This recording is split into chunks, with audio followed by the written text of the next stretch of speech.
Morning. আশা করছি তোমরা যে যেখানে আছো অনেক ভালো আছো আর সুস্থ আছো। আমার আজ আরও একটি নতুন ব্লগে তোমাদের সকলকে জানাই অনেক স্বাগতম। আজকের দিনটা ছিল মঙ্গলবার আর এখন ঘড়ির কাঁটাতে সকাল 6:30 মতো বাজে।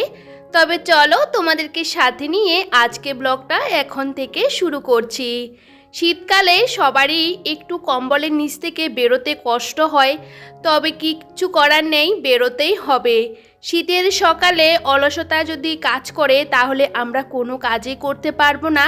কাজগুলো সময়ের আগে করতে গেলে একটু সকালে উঠতে হয়। সকালবেলা ঘুম থেকে উঠে বাসি সমস্ত কাজগুলো সেরে নিয়েছি, নিজেও কিন্তু মুখ হাতগুলো ধুয়ে নিয়েছি। শীতকালে জলটা ভীষণই ঠান্ডা, তবে একটু মুখের মধ্যে যদি জলটা দিয়ে দিতে পারি বেশ ভালো লাগে। চোখের মধ্যে যে এরকম একটা অলসতা ঘুম ঘুম কাজ করে সেটাও কিন্তু চলে যায়। মাঝে মধ্যে আমার সকালে ঘুমটা একটু দেরি করে ভাঙে, আবার অনেক সময় ভোরবেলা ভেঙে যায়। আজকেও আমার সেম ওই যে 5টা নাগাদ ঘুমটা ভেঙে গেছে। সকালে যখন উঠেছি 5টার সময় বাইরের পরিবেশটা ভীষণই অন্ধকার, তো একটু শুয়ে শুয়ে মোবাইলের এডিটিংয়ের কাজটা কমপ্লিট করেছি। ভাবলাম শুয়ে শুয়ে একটু ভিডিওর কাজটা এগিয়ে রাখি, তাহলে কি বলতো অনেকটা কাজে লেগে যাবে, কারণ সময় একদমই নষ্ট করতে আমি পছন্দ করি না। তারপরে সকালবেলা রাস্তাতে গেছিলাম হাঁটতে, জানো তো সবাই ঘুমাচ্ছিল, আমি শুধু রাস্তাতে একটু হেঁটে চলে এসেছি বাড়িতে। যে টুকিটাকি সমস্ত বাসি কাজ সেরে নিয়েছি, এখন চলে এসেছি রান্নাঘরে। উষ্ণ গরম জল করেছি, আমি খাবো। আর ছেলের বোতলটার মধ্যেও কিন্তু জলটা ঢুকিয়ে দিয়েছি। আমার ছেলে এখনও ঘুমাচ্ছে, আমি সকাল সকাল উঠে নিজের মতন করে সময়টা কাটানোর চেষ্টা করি। দেখবে একটু দেরি করে উঠলে সে কাজগুলো কিন্তু আমরা কখনোই করতে পারি না, তাড়াহুড়ো করে সমস্ত কাজগুলো করতে হয়। সকালবেলা একটু নিজের মতন করে সময়টা কাটাতে পারলেও কিন্তু বেশ ভালো লাগে। নিজেকে অনেকটা ঠান্ডা মাইন্ডে রেখে সমস্ত কাজগুলো কিন্তু ধাপে ধাপে করতে পারি। আর বাইরের পরিবেশটা বলতে পারো, কালকে না এক ফোঁটা আমাদের এখানে রোদ্দুর ওঠেনি, তো কালকে সোমবার ছিল, আমি ভিডিও করিনি। তো ভাবলাম চলো তোমাদের সাথে যদি ভিডিও একটা দিন না শেয়ার করতে পারি ভালো লাগে না। তো যাই হোক, আগের কয়েকটা ভিডিও ছিল সেগুলো তোমাদের সাথে শেয়ার করলাম। তো ভাবলাম চলো আজকের থেকে আবারও শুরু করি। সামনে তো আবার নতুন বছর আসছে, নতুনভাবে ভিডিও করার শুরু করব, একটু ভালোভাবে চেষ্টা করব তোমাদের সাথে ভিডিওগুলো ভালো করে প্রেজেন্ট করার। যাই হোক, বাইরের গাছগুলোর মধ্যে একটু জল দিয়ে দিয়েছি। আর দেখো ফুল গাছের, টমেটো গাছের, সমস্ত গাছের মধ্যে কড়ি এসেছে। কালকে সকাল 11টার সময় আমি কিন্তু চান করেছিলাম। সেই 11টার সময় চান করা জামা প্যান্ট এখনও পর্যন্ত শুকায়নি।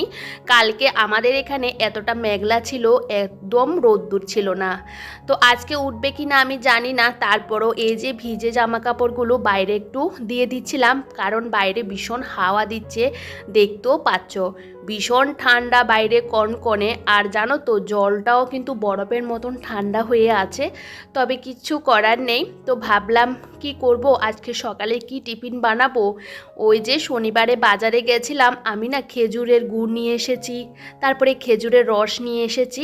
তো ভাবলাম এটা দিয়ে আজকে সকালে টিফিনটা করব।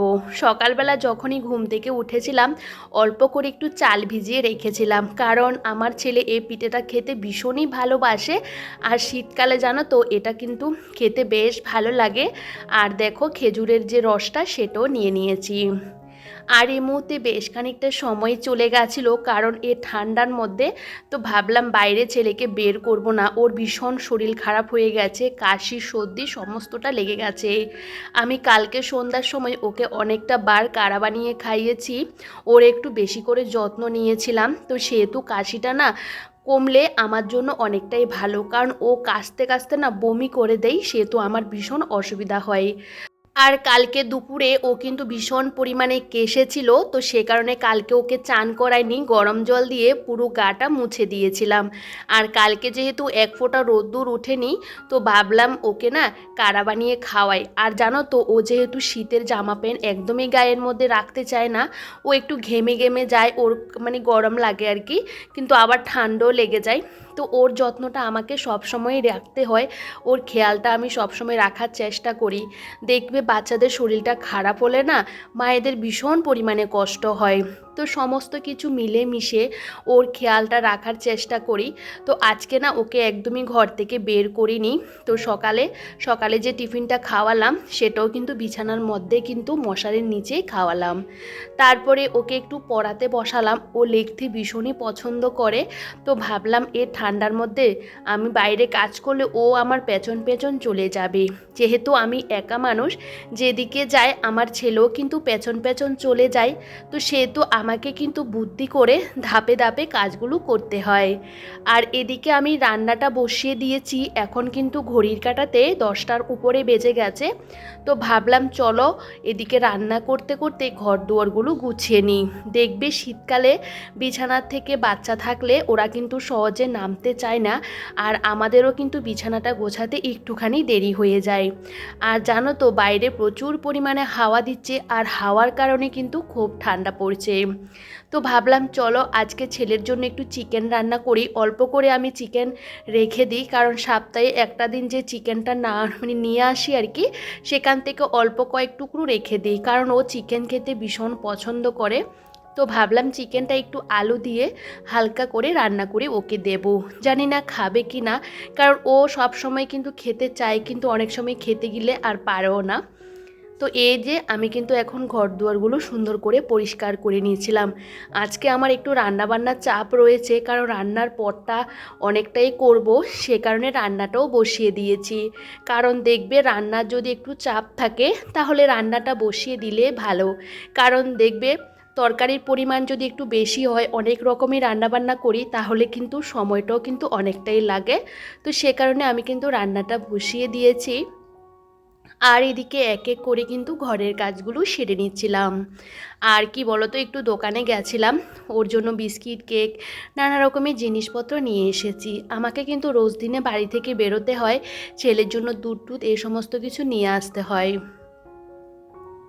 আর এই যে এখন আমি ঘরের প্রত্যেকটা জিনিস ভালো করে মুছে পরিষ্কার করে নিচ্ছিলাম, কারণ জানো তো একটা দিন না মুছলে ভালো লাগে না। যে কাজগুলো আমরা রোজ দিন করি আর সে কাজগুলো তো আমাদের করতেই হবে। আর একটু পরিষ্কার করে গুছিয়ে রাখতে গেলে প্রত্যেকটা দিন এই যে কাজগুলো করলে ঘর দুয়ার একদমই পরিপাটি পরিষ্কার থাকে।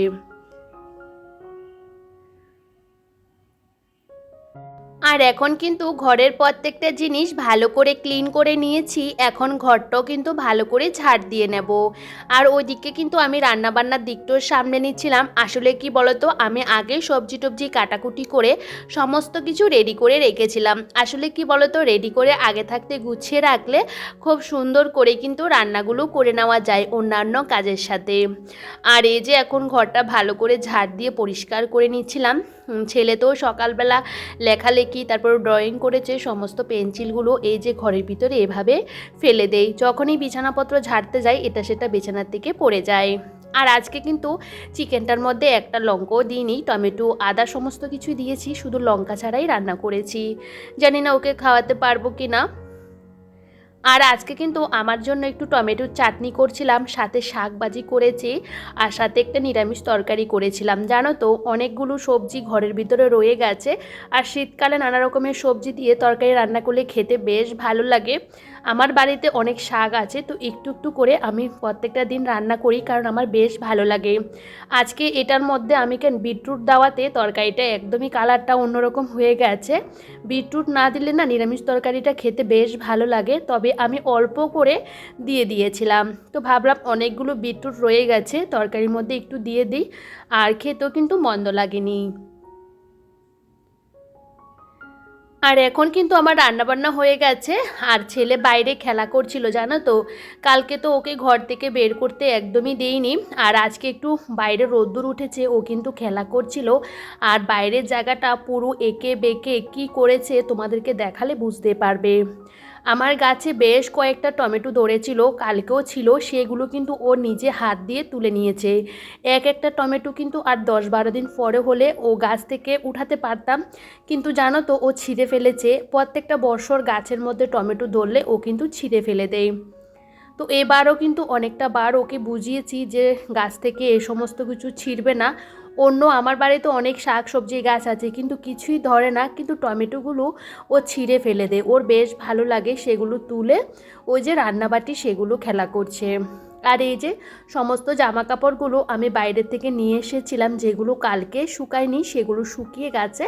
আর জায়গার জিনিস জায়গাতে গুছিয়ে রাখি আমি সব সময়, কারণ জানো তো ওই যে পরের জন্য কোনো কাজ রেখে দিতে আমার ভালো লাগে না। আর এই যে এখনও পর্যন্ত গায়ের থেকে জামা খুলিনি, ছেলেরও এখনও খুলে দিইনি। ঘরের ভিতরে না ভীষণ পরিমাণে ঠান্ডা। বাইরে তো যাই হোক একটু রোদ্দুর উঠেছে, কিন্তু ঘর এত ঠান্ডা হয়ে রয়েছে কি বলবো, ঘরের মধ্যে পা দিতে পারছিলাম না। তবে কাজকর্ম তো করতে হবে, মুজু তারপরে চাদর গায়ে জড়িয়ে নিয়ে কাজ করতেও ভালো লাগে না। এখন এই যে ঘরের জানালাটাও ভালো করে পরিষ্কার করে নিয়েছিলাম, বেশ অনেকটা দিন হয়ে গেছে জানালাটা একদমই খুলি না।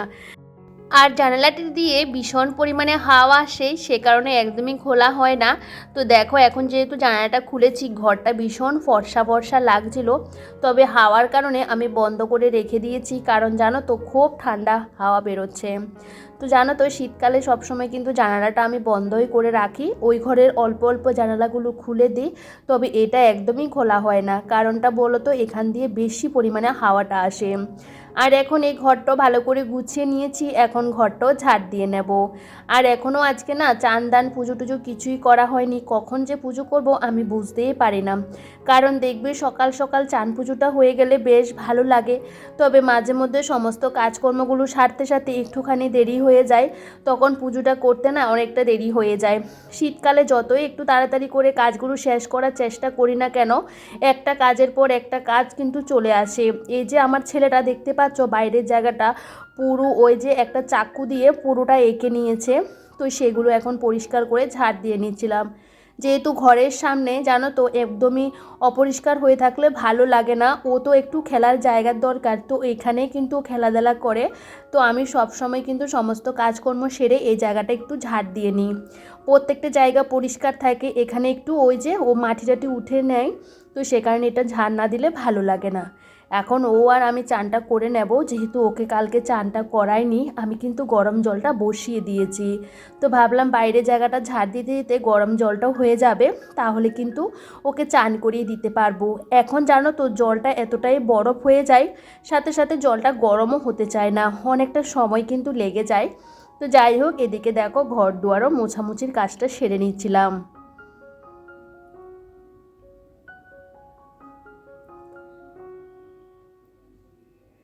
আর এখন এই যে পুজো করতে চলে এসেছি। আর জানো তো গাছের মধ্যে তো ফুল নেই, তো ফুলগুলো আমি কিনে এনেছিলাম, সেখান থেকে ওই যে দুটো দুটো ফুল দিয়ে কিন্তু পুজো দিচ্ছি, কিছু করার নেই। গাছে একদমই ফুল নেই, যেহেতু ঠান্ডার পরিমাণটা অনেকটা বেশি, সেহেতু একদমই গাছে ফুল ফোটে না, শুধু একটা ফুল দুটো ফুল এরকম ফুল হয়, তো সেই একটা দিয়ে কি পুজো দেওয়া যায়। তো যাই হোক, এদিকে পুজোটা করে নিয়েছি, আর ছেলেকেও কিন্তু চান টান করিয়ে রেডি করিয়ে রেখেছি, ওকে এখন খাইয়ে দেব। তার আগে ওই যে কিছু যা কাঁচা ধোয়া করেছিলাম জানো তো, আমার নাইটি টাইটি কয়েকটা যেগুলো ভারী আর কি, তো ভাবলাম সেগুলো কেচে দিই। বাইরে না ভীষণ জলমলে রোদ উঠেছে আজকে, রোদ উঠেছে একটু দেরি করে, তো সেজন্য যে সকালে কাঁচা ধোয়াগুলো করেছিলাম সেগুলো শুকিয়ে গেছে, তো এখন চানের সময় বেশ কয়েকটা কেচে দিয়েছি। আর এদিকে ছেলেকে খাইয়ে দাইয়ে দিয়েছি, আর এখন ও কিন্তু শুয়ে আছে। তো ভাবলাম চলো আমি এখন খাবো না, কারণ আমার খিদে পায়নি। তো দেখো এদিকে কি বলো তো, ওই দিন বাজারে গেছিলাম, আমলকি তারপর লেবু এই সমস্ত কিছু নিয়ে এসেছিলাম, খাওয়া হয় না, দেখো নষ্ট হয়ে যাচ্ছিল। তো আজকে না ভাত খেতে ইচ্ছে করছিল না, তো ভাবলাম চলো একটু আমলকি দিয়ে আর গুঁড়ো লঙ্কা দিয়ে এই যে নুন দিয়ে খাবো, কারণ গুঁড়ো লঙ্কা কিন্তু আমি তরকারির মধ্যে ইউজ করি না, নিয়ে এসেছিলাম শুধু আমলকি খাওয়ার জন্য। জানো তো আমার খুব ইচ্ছে করছিল মানে খাওয়ার জন্য, তো একদমই সময়ও পাই না খাওয়ার জন্য, কারণ সমস্ত কাজকর্ম করতে করতে অনেকটা দেরি হয়ে যায়, তারপরে দুপুরে ভাত টাত খাওয়ার পর না আর খেতে ইচ্ছে করে না। তবে আজকে ভাবলাম না, বসে বসে খাই একটু রোদ্দুরের মধ্যে, আর বাইরে কিন্তু খুব সুন্দর রোদ্দুর রয়েছে। আর এদিকে ছেলে তো এখন ঘুমিয়ে পড়েছে, আর এখন নিজের মতন করে একটু সময় কাটাবো। আর এই মুহূর্তে বেশ খানিকটা সময় কিন্তু পেরিয়ে গেছিলো। তো আজকে রাতে ছেলের জন্য বানাচ্ছিলাম খিচুড়ি, আর খিচুড়িটা কিন্তু আমিও খাবো। দুপুরে সমস্ত রান্নাবান্না রয়ে গেছে। তো শীতের সন্ধ্যার সময় না খিচুড়ি খেতে বেশ ভালো লাগে। আর এখন বাজে রাত 8:30। তবে চলো আজকের ব্লগটা এখানেই শেষ করছি। সবাই ভীষণ ভালো থেকো, সুস্থ থেকো।